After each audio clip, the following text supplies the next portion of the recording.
I'm babysitting, and little one is sleeping, and I am going to read a little. So I didn't want to. I don't know when I go to Florida, how much free time I'll have. So I didn't want to get too behind, so I can stay in front of you guys. Well, especially Kelly, she's staying caught up for the most part. But we're going to read from 1953 to 55. So just to recap, she went to Shreveport to meet Elvis at the seedy Ida Motel and told him about her marriage to the man, and they survived it. So she is, that's where she is, in Shreveport right now, which is about an hour and a half drive from Monroe. I believe it's like northeast or northwest, but Monroe is a little farther south in Louisiana. Okay, it's 1953 to 55. I left Shreveport early the next morning. Despite my shocking confession, Elvis said he still wanted to see me. He asked me to go to Memphis the following weekend. Now that he knew everything, there was no reason to run. He called that Wednesday and reminded me of my promise. I didn't know how long it would take his romantic idealism to fade, but it had to be soon. I wanted to enjoy him while I could. I wasn't using him as an escape or a respite from my life. I truly loved him. He was the life I would have had under different circumstances, the life I should have had. He met me at the airport and we headed out of town. He said he wanted to take me to Mississippi to see where he used to live. He was nice and loving as before, but he was worried about my situation and how that would affect us. To go back here, he wanted to take her to Mississippi to see where he used to live. Again, that is something that Elvis did with all of his girlfriends. Every one of them that I read their book, he took them to Tupelo to see where he used to live. So he's taking her. He was worried about my situation and how that would affect us. Along the way, I dropped another bomb. Elvis, I haven't told you everything. There's more? He said it with such incredulity. If I wasn't so upset, I probably would have laughed. There's more? You can imagine the look on his face. It's not real bad, or at least not to me. I don't know what you'll think. What? Elvis, I have 2 daughters. Elvis closed his eyes as if in pain. The pain I felt seeing his expression cut deeper. Wow, 2, huh? We were silent for a while. Elvis was considering the matter carefully. Suddenly he brightened. That's okay. I love kids. How old are they? That was a terrible question. I've danced around it all my life. I thought of lying, but decided I should tell him the truth. Deborah is 5. Melody is almost 2. They're beautiful girls. I love them dearly. He frowned. I could almost hear the wheels spinning in his head as he did the arithmetic. How old are you? I told you before, 17. My birthday was last month. I knew what he was thinking, but kept silent. Maybe he would drop it. He wrinkled his forehead and thought some more. Can people do that? I'm certainly a testament to it. Elvis was quiet again. Tears welled up in his eyes. It must have been awful. It was. What kind of damn sick person would do that? Elvis, please, let's not talk about it. It's in the past. Don't be upset. I'm okay, really.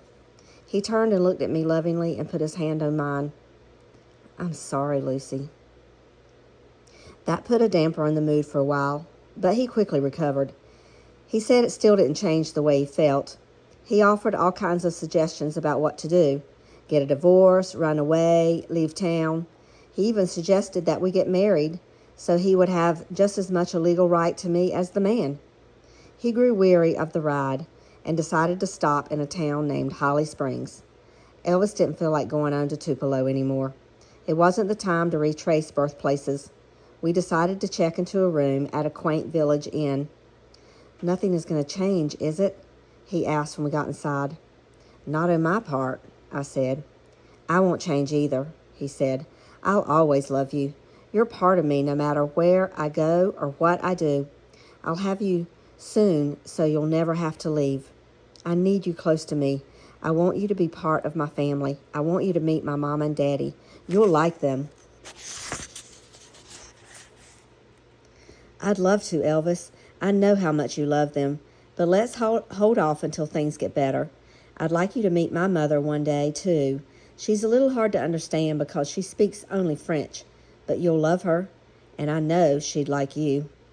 We spent a quiet evening together planning my escape and our future. We playfully talked about building our own family. If we had a girl, I know she would be so precious, Elvis said. She would have green eyes and say, really, and actually. I pinched him for making fun of the way I talked. I was embarrassed enough about my accent. If we have a boy, I said, he will be the most handsome child in the world. He would have a lot of hair, an impish grin, and he would say, you know, all the time. Now it was his turn to pretend to be upset. He tickled me, and we fell into each other's arms, laughing. I tell you what, he said, I'll trade you a double dozen you-knows for a basket full of reallys and actuallys. It's a deal. You know, Elvis, I started, then caught myself and laughed. Well, that's one I've used, only 23 left. Really? Oh, be quiet, I said, hitting him with a pillow. Now listen, I've got something important to say. Remember when you called me your lady-in-waiting?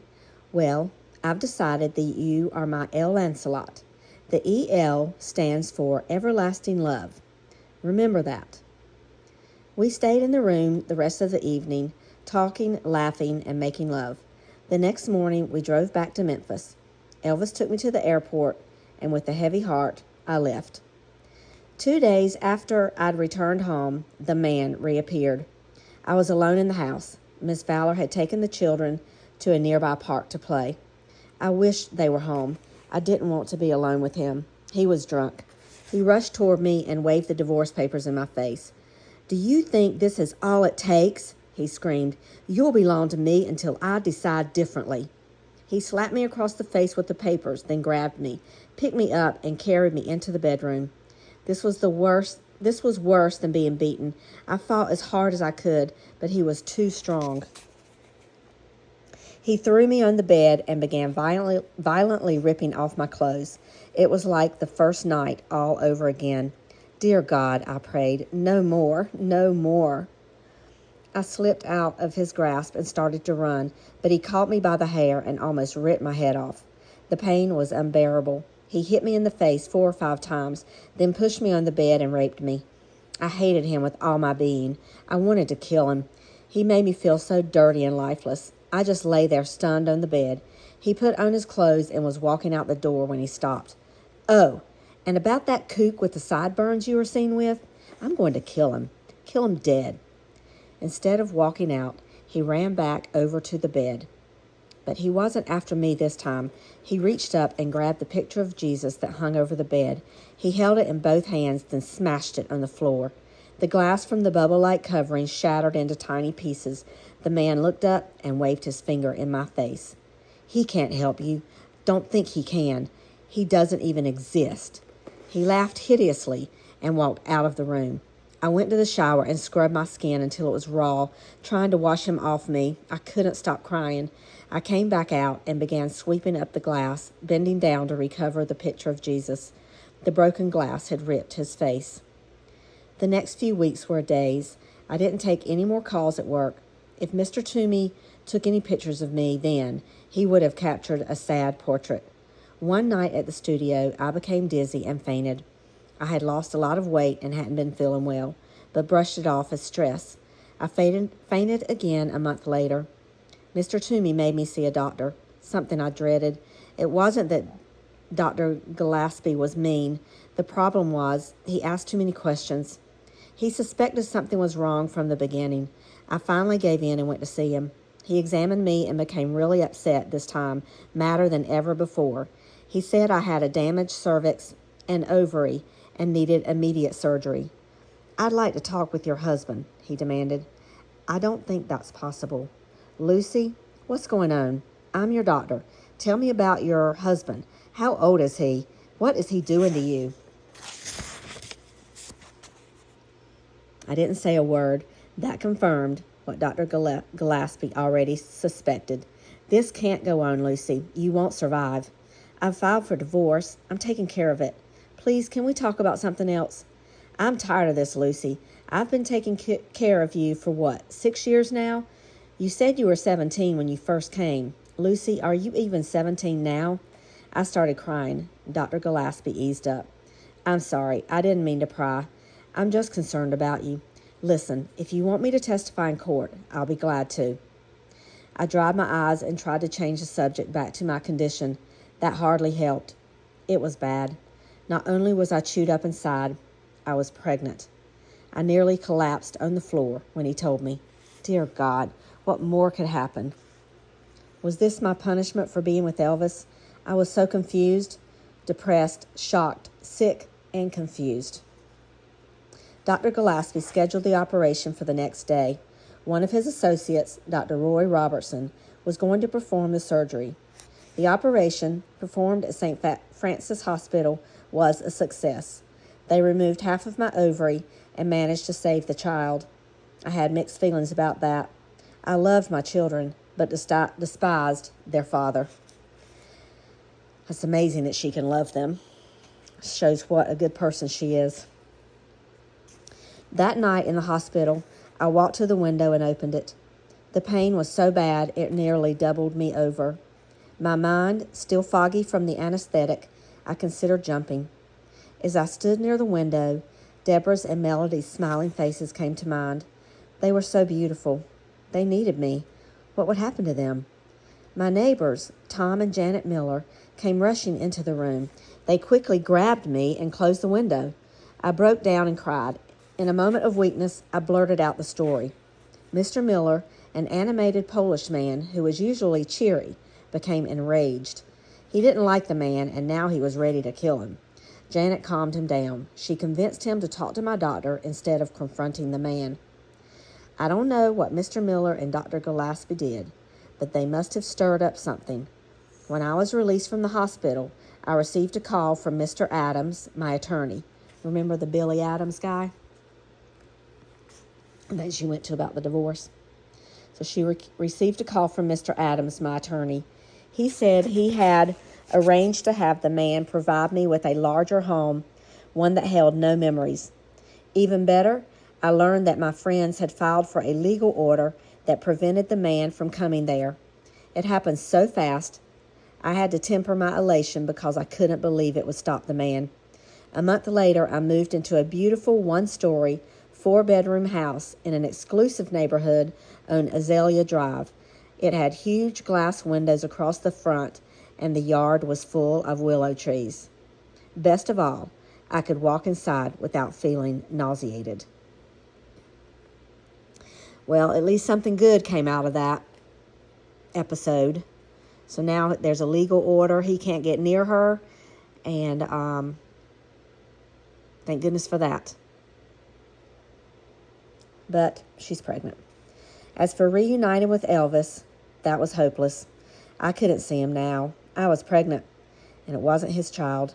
We had always taken precautions. Elvis would feel betrayed, even if he did understand. My shame was unbearable. After recovering from the operation, I danced one more time, then had to quit. The show went off the air a month or so later. Remember that Mr. Music Man show was only on for 6 months. So only 6 months has gone by. Oh my gosh. The show went off the air a month or so later. I was depressed for the next 9 months, both mentally and financially. The man was not paying any support, and I had informed Miss Fowler that her services were no longer needed. That forced me to hire a succession of babysitters in order to work. I kept my job at the store as long as possible, then took a leave when I started showing. I didn't want anyone to know. Elvis kept calling at both the store and the television station, but I didn't have the strength to accept his calls. I knew that the moment I heard his voice, I would break down and cry. He might then come to Monroe, and the man had threatened to kill him. I couldn't risk that. My third daughter, Denise, was born at the end of July 1954. After her birth, I started thinking about Elvis. Maybe we could start back up. He had left me a phone number, a neighbor who was a priest or a preacher of some sort. Elvis was embarrassed to admit that he did not have a phone. I dialed the number and a woman answered. I asked her about him, but she was more interested in taking my name and number than updating people about Elvis's life. I said I'd call back, too afraid to leave my name. Remember, he was in that 2-story house, and his family lives on the bottom floor, and the priest and his wife live upstairs, and they had a phone, but the Presleys did not. So if someone wanted to call, they would call him. They would have to call upstairs, and that was the number that he would give out to people, and then they would run downstairs and either get him or take his name and number, and he could come back up there and call him back. So that's probably what I was doing. He was out and about a lot. This is July of 1954. So July of 54, he recorded That's All Right, Mama on July 5th, 1954. And a week later, it was played on the radio, and it went crazy. There was like 14. The DJ said he played the song 14 times in a row because so many of the kids were calling in. See, it was on a channel that, so you have to think about this. It took me a while I just was always wondering, how come Elvis was so big? And everyone said, he changed music forever. And I'm like, well, how?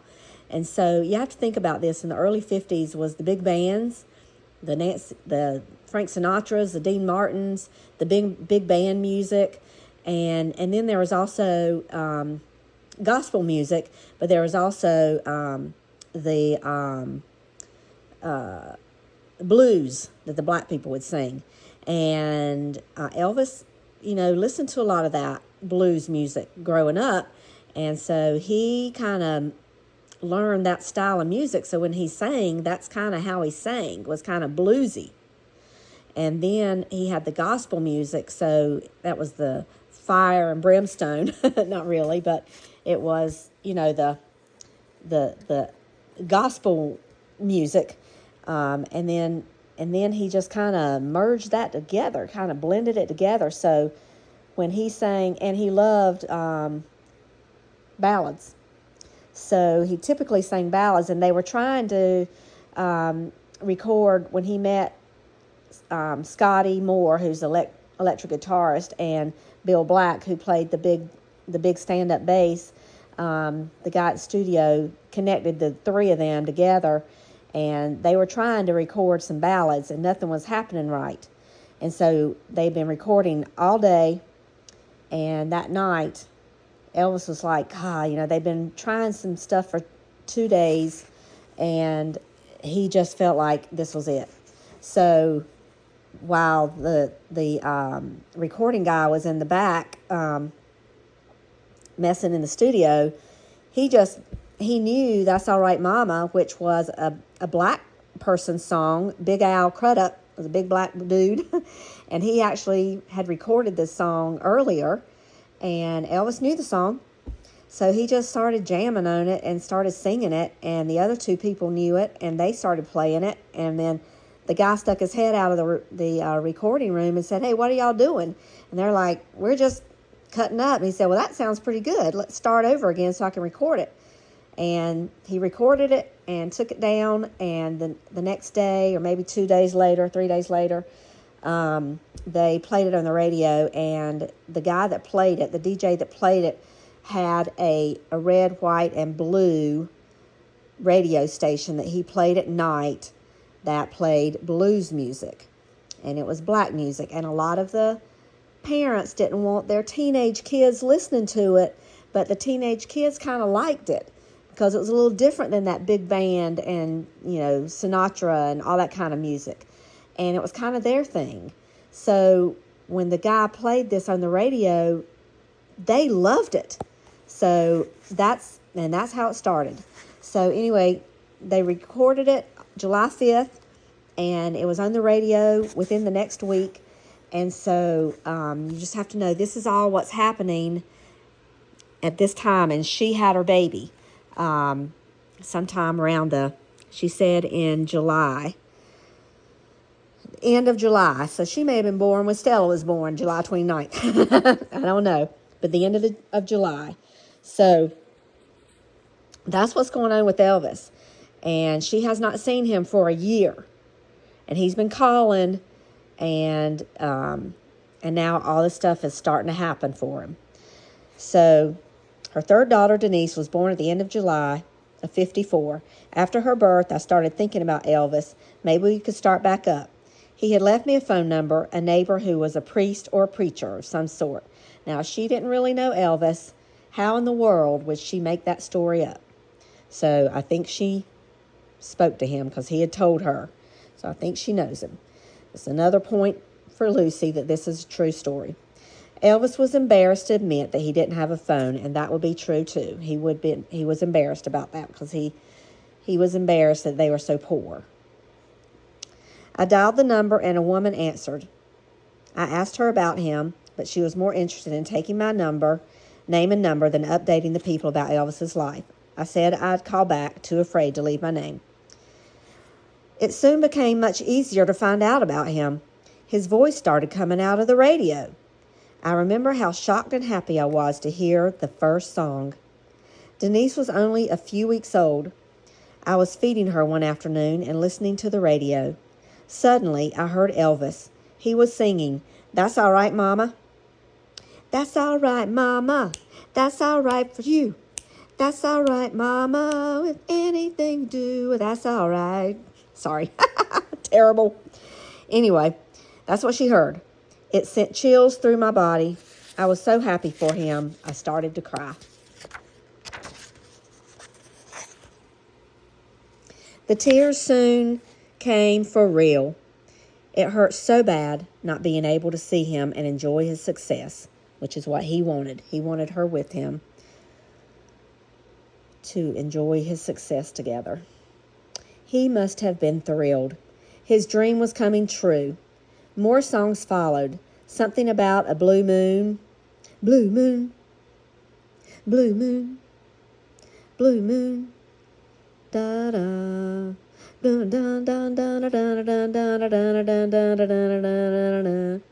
That's Blue Moon and Good Rockin' Tonight. There's good rockin' tonight.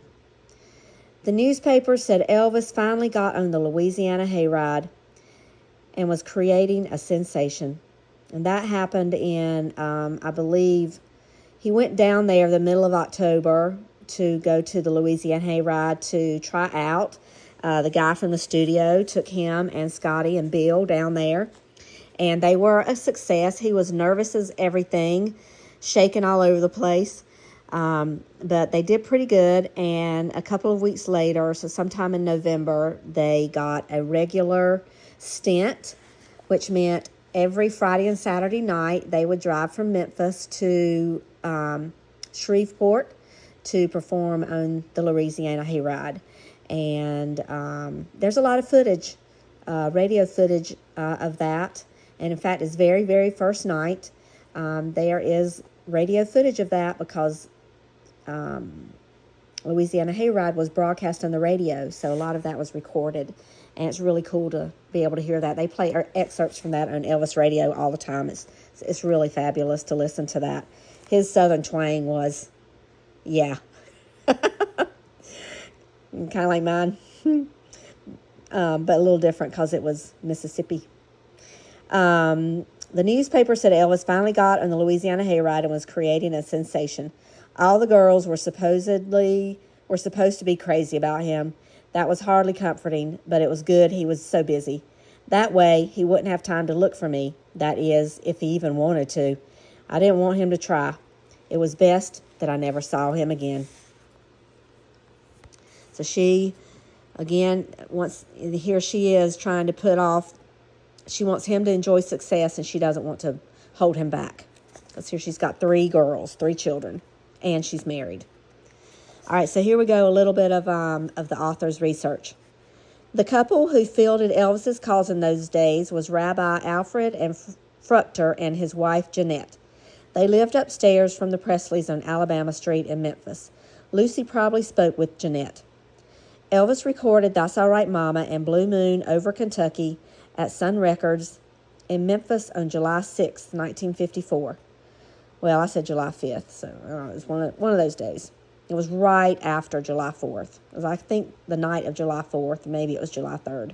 But he went over to Scotty's house and kind of had a tryout with him. They were released on July 19th.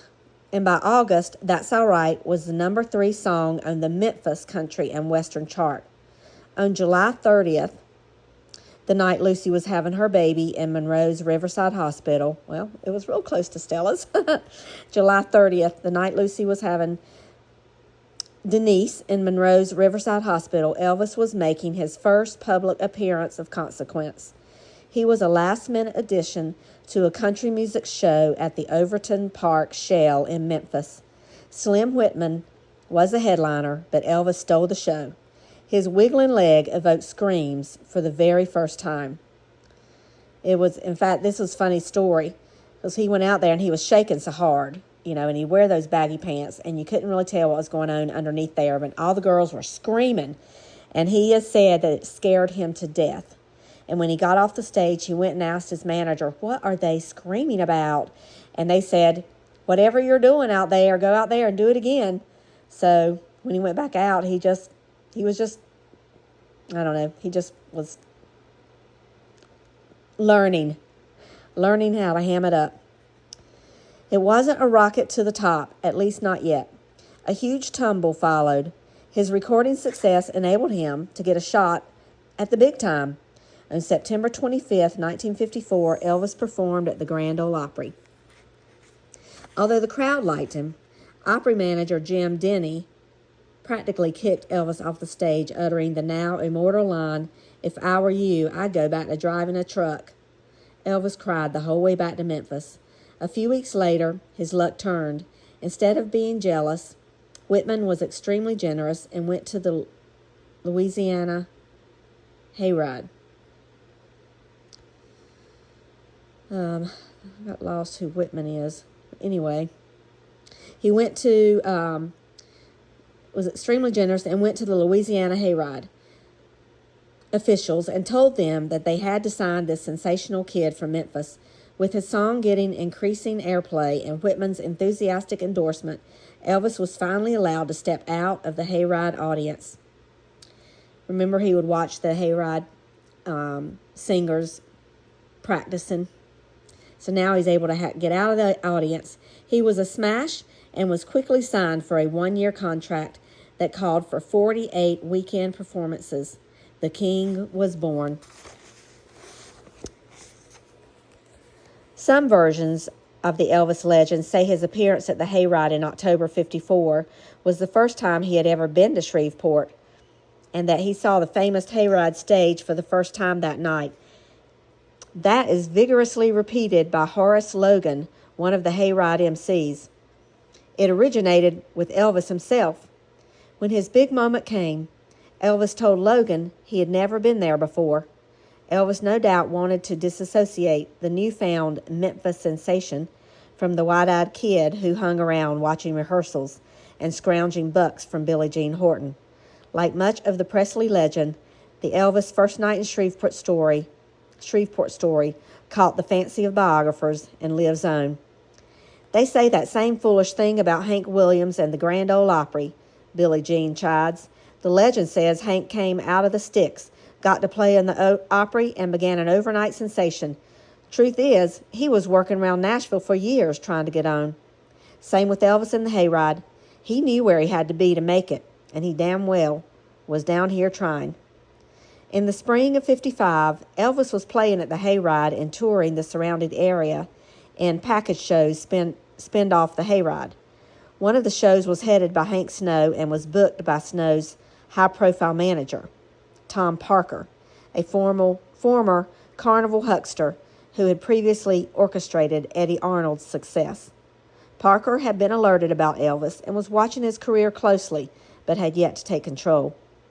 Elvis' latest songs, Milk Cow Blues Boogie and You're a Heartbreaker, sold well regionally, but he had yet to crack the national charts. At this point, he was still just a local phenomenon. And they were starting to tour, him and Scotty and Bill. So they would load the big bass stand-up bass on top of the car, and they would drive hours and hours and hours. And they also were still had their full-time jobs, but I think they stopped the full-time jobs when they started with the Louisiana Hayride.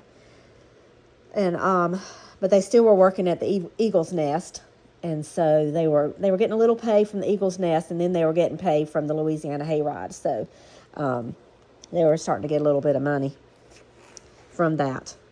All right, back to Lucy. Mr. Silverstein gave me my old job back in September. So the baby was born in July, so August, September, so probably 6 weeks. So the middle of July. The work had become more than a diversion. I needed the money to feed my children. I lived quietly, refusing all phone calls, trying to avoid the man. The winter was uneventful. I kept up with Elvis through the newspapers and listened to the radio for new songs. One Sunday in late spring, I decided to take Denise out to a local park. She had just started walking and wanted to run around outside. Deborah and Melody were at the movies with a nice Italian woman who had become their regular sitter. Some weekends, she took them out in her own time, which was a great relief. I took Denise to Forsyth Park. I especially liked it because it was next to the Ouachita River and near a large levee. Remember, the Ouachita Jamboree was where Elvis was trying to also get on. Denise ran around, stumbling frequently, always getting back up and going on. I sat in the grass and watched her. So when she said this was one Sunday in late spring, so what would you say? That would be like April, maybe? I don't know. But Denise is walking, so she's probably 6 months old or something. I don't know. 7 or 8 months old. I sat in the grass and watched her. She was so happy, just the opposite of the way I felt. I sat and stared in space, reliving my short time with Elvis. We hadn't been together in more than a year. He had come through town as part of a Hank Snow show, but I hid my house, not wanting to take a chance that he would see me and find out about the baby. Suddenly, my eyes focused on a figure approaching. It scared me. I tried to round up Denise, but she playfully ran from me. By the time I got her, the person had reached us. It was Elvis! He was wearing a brown fedora and a big sloppy jacket with the collar rolled up. It was a peculiar outfit for him. "Hello, Lucy," he said. I just stood there with my mouth open. I wanted to run to him and kiss him, but didn't know how he would react. "Aren't you glad to see me?" he said, stretching out his arms. I put Denise down and ran to him. We kissed passionately and frantically, laughing and crying at the same time. It felt so wonderful again. "Why didn't you trust me?" he asked. "Didn't you think I'd try to find you? You can't imagine all I've been through." "Baby, I know." How couldn't he? He couldn't know. How? I wanted him to explain, but didn't want to press. We always had an unspoken trust. We each seemed to know when the other was hurting, and maybe that's what he meant. I kept calling, but no one would tell me anything. I didn't give up, he continued. I was driving home from Shreveport, and I kept seeing your face in front of me the whole way. I knew I'd find you today. I knew it. Denise had run over and was clutching my leg. Elvis crouched down to play with her. "Is she mine?" "No. I wish she was. Tell me all about it." "Oh, Elvis, it's the same old thing. You don't need to hear it again." "I want to. Please tell me." We sat down in the grass, and I told him the whole sordid story. I felt bad about telling him. His life was going well. He was on the way to achieving his dream. He didn't need me dragging him down into my dark pit. Elvis, you don't have to be here. For me, I understand. Things just weren't meant to be. It was wonderful, and I'll never forget you. But I think you should go on with your life. Don't be foolish, he said. I wouldn't have hunted you down if it was just to say goodbye. That's kind of stupid. Our love is forever, Lucy. Nothing matters. Don't you remember? I remember.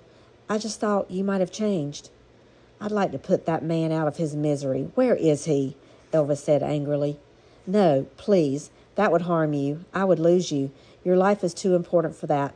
Just let it go. It's over. This is where we begin. You're doing so well. I hear your songs on the radio and see stories about you in the newspapers. I'm traveling around everywhere. I lose track of where I am sometimes. Why don't you come with me? I'd love to, Elvis, but not yet. You still have a long way to go.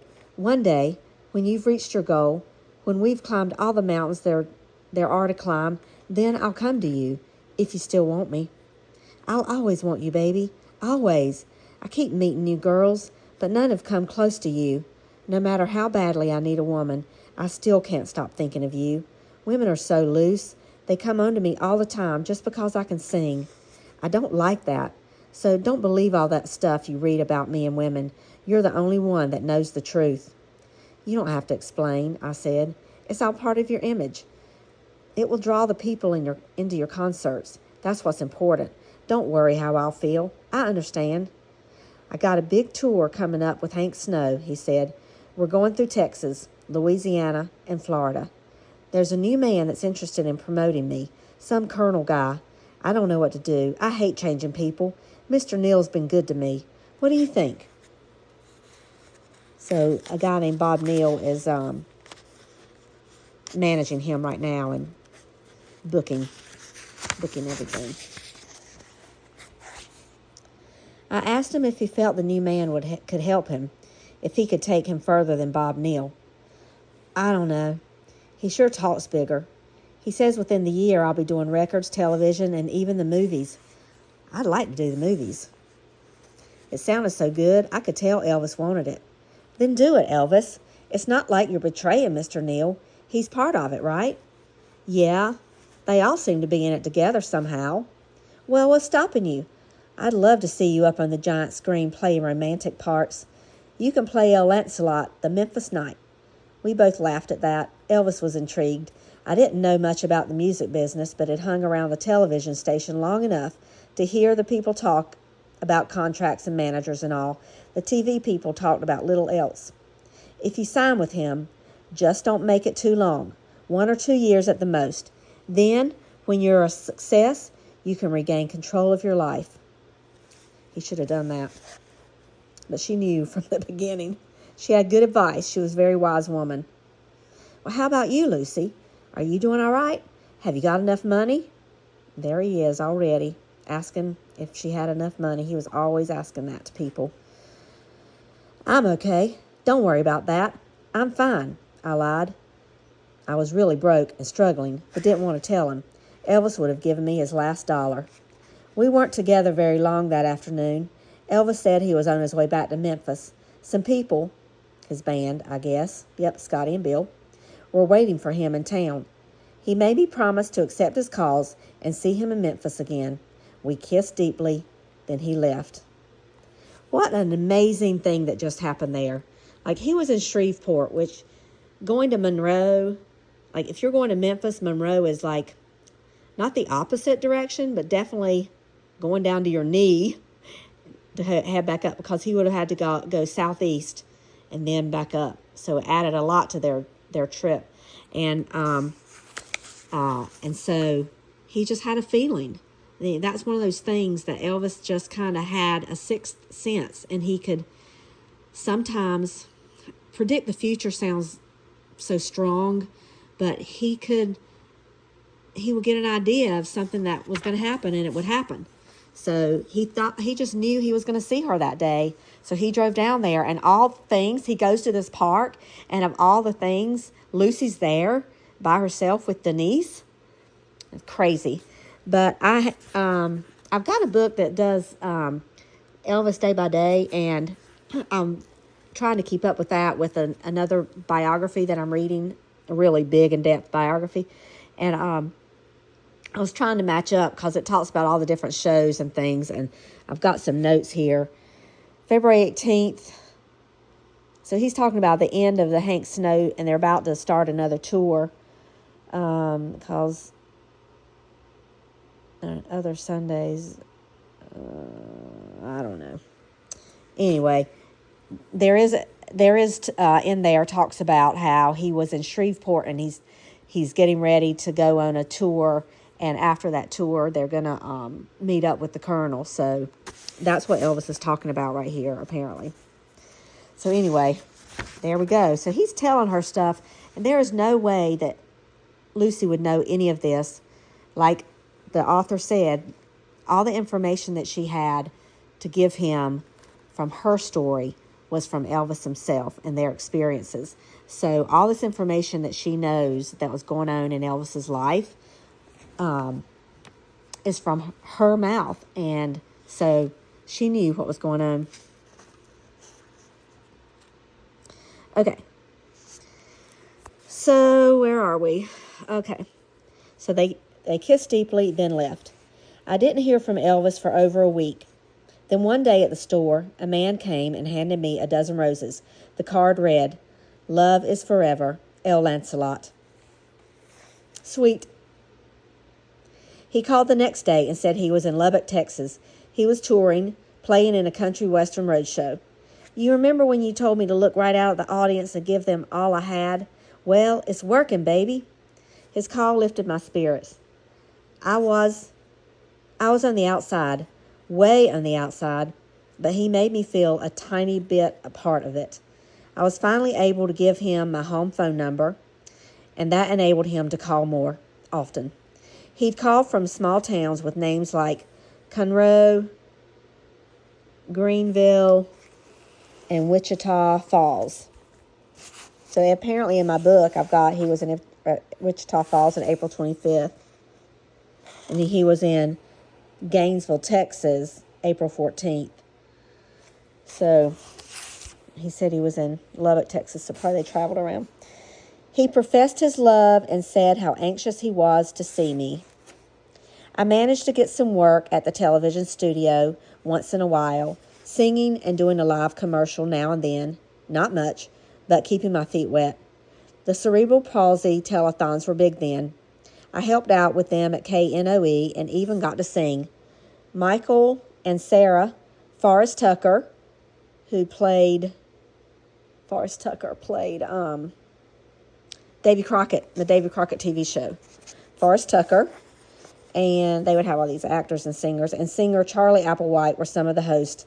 I thought of becoming a singer and trying to record something myself, but realized it would be too difficult. In August 1955, Silverstein's was having a sales promotion for the winter furs. Actress Gloria Swanson had a fashion line then, and it was getting a big push. As part of the promotions, Swanson's people were bringing in a famous designer from France, a woman named Gabrielle Chanel. I was dressing a mannequin in the window when someone said Mr. Silverstein wanted me. Dave Silverstein was the store owner. He was a short, bald, energetic, and immaculately dressed man who wore the finest silk suits and chewed on a cigar. He was abrupt and gruff with most people and friendly to me. Still, I was petrified about being summoned to his office. He greeted me warmly and told me to sit down. He started telling me how important the promotion was for the store. Fine. But why was he telling me? He said that everyone in town would be there, including ex-Governor No and even Jack Dempsey from New York. I pretended to know who he was, suspecting it was a fashion designer. I met him later and thought he didn't look anything like a fashion designer. He was big and brawny, a tough-looking character. No wonder. He turned out to be a famous fighter. Jack Dempsey, the fighter. Lucy, you speak French, right? I always see you talking to that man across the street. We need you to translate for Miss Chanel. I said I'd be glad to do it. The man across the street was Sam Rubin.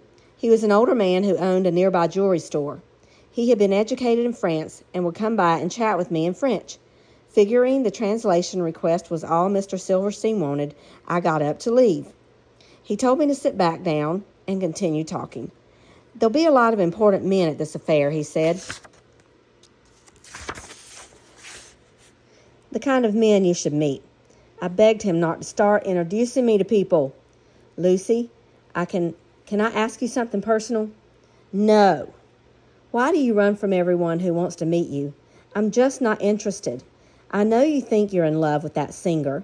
That kind of person is bad for you. I was dumbfounded. How did he know? I hadn't told a soul, not even my friends. Mr. Silverstein was the nosiest man in town. If he knew, how many others did? He isn't what everyone thinks, I said, defending Elvis, and I'm not seeing him. He's just a friend. My life is too mixed up. Is your divorce final yet? I haven't got enough money to pay for it. It's taking longer since I can't afford it. Mr. Silverstein offered to lend me the money, but I declined. I didn't want to take anything from anyone. Listen, little Lucy, consider this carefully. There's a man coming to the promotion who used to watch you on television and has seen you here. He has fallen in love with you from afar. He really wants you.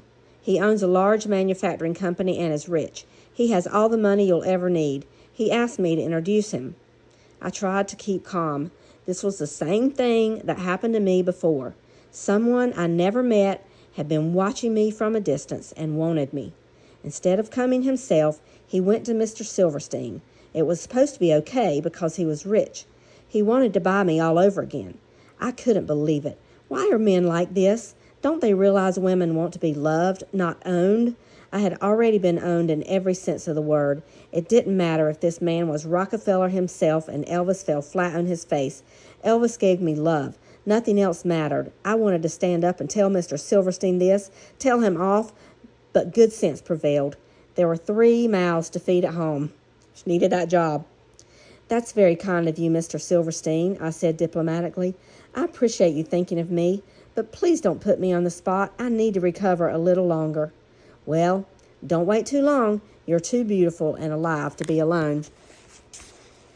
I wasn't in the mood to continue arguing. How could he understand?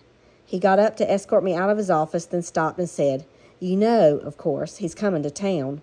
Who? Your singer. And let me tell you this, if he hurts you, he'll never find a hole deep enough to hide in. Why couldn't everybody stay out of my life? Mr. Silverstein put his arms around my shoulders and told me everything will be fine. I left the office angry and confused, but mostly thinking about Elvis. Was he in town? I hurried and finished the windows, then rushed from the store. Turning past the second entrance, I stopped. There stood Elvis. He was holding a single wilted red rose. All right, now I've got a little research, and that'll be it. It's another long reading. These chapters are longer than the beginning. Ginger Coates, who now lives in Texas, ran the millinery concession at Silverstein's. She is a few years older than Lucy. Lucy was adorable. She had a big, beautiful smile and a great figure. She was also very mysterious. She had a secret life and a secret boyfriend who kept calling her at the store. I never knew who it was. She wouldn't say. If Lucy had known the real story behind the rich, secret admirer Dave Silverstein was trying to foist on her, she would have been even more upset. The man, Joseph Durrett, owned a chain of furniture stores across Louisiana and had a bedding manufacturing plant in Monroe. He was in his late 50s or early 60s at the time and was very married. So here she is, still 17, 18? I can't remember if she's turned 18 yet. I think she's turned 18. And this man was in his late 50s, early 60s. She would have been so mad. Dave Silverstein died in 1965, and Joseph Durrett died in 1972. Elvis performed in Monroe, Louisiana in February 1955 on a bill featuring Hank Snow, and again in August 1955 as part of a package tour that featured him. Snow's son, Jimmy Rogers Snow, and the Carter family, June Carter, who married Johnny Cash. So she actually was touring with Elvis back in the day as part of the this Hank Snow show. So June Carter, her mother Maybelle, and assorted other sisters and aunts, and they performed as the Carter family. The second performance in Monroe, when he reunited with Lucy, was one of the most significant points in his career. The tour was put together by Thomas Parker for one purpose, to take a final look at Elvis in action before he wrangled his way into getting him under contract. Parker, known as Colonel Parker in the Southern tradition, joined the tour in Monroe and rehearsed his fast-talking assault on Elvis' parents, Vernon and Gladys, during the ride to the next and final stop, Little Rock, Arkansas. After the Little Rock show, the Colonel was introduced to the Presleys and poured on the Carney charm. On August 15, 1955, the Colonel signed his first contract with Elvis, a multifaceted deal that included Elvis's previous manager, Bob Neal, along with Hank Snow acting in a management capacity. By March of 56, Colonel Thomas Parker would rid himself of all the other names on the contract and sign a new deal, making him the exclusive manager, agent, and iron-fisted ruler of Elvis Aaron Presley. And that was in March of 56. But in August of 55, he became a manager, but along with the other people. So this was in, when did she say? August of 55. So Elvis is in Monroe because of this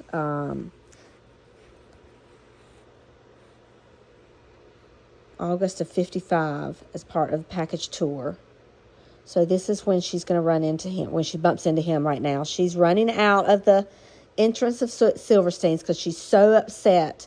As she finishes her job and she runs out the side door, and runs into Elvis. So he's in Monroe. He's coming to see her. Okay. And Colonel Parker's there to look at him. So, all right, well, that's where we are. So I'm going to stop here. So she's bumped into Elvis again. Thank goodness they're getting to see each other. All right, well, I'll talk with you later. This was a long one. I'm sorry, so I'm not going to elaborate anymore. But I will talk with y'all the next time. All right, see ya. Bye.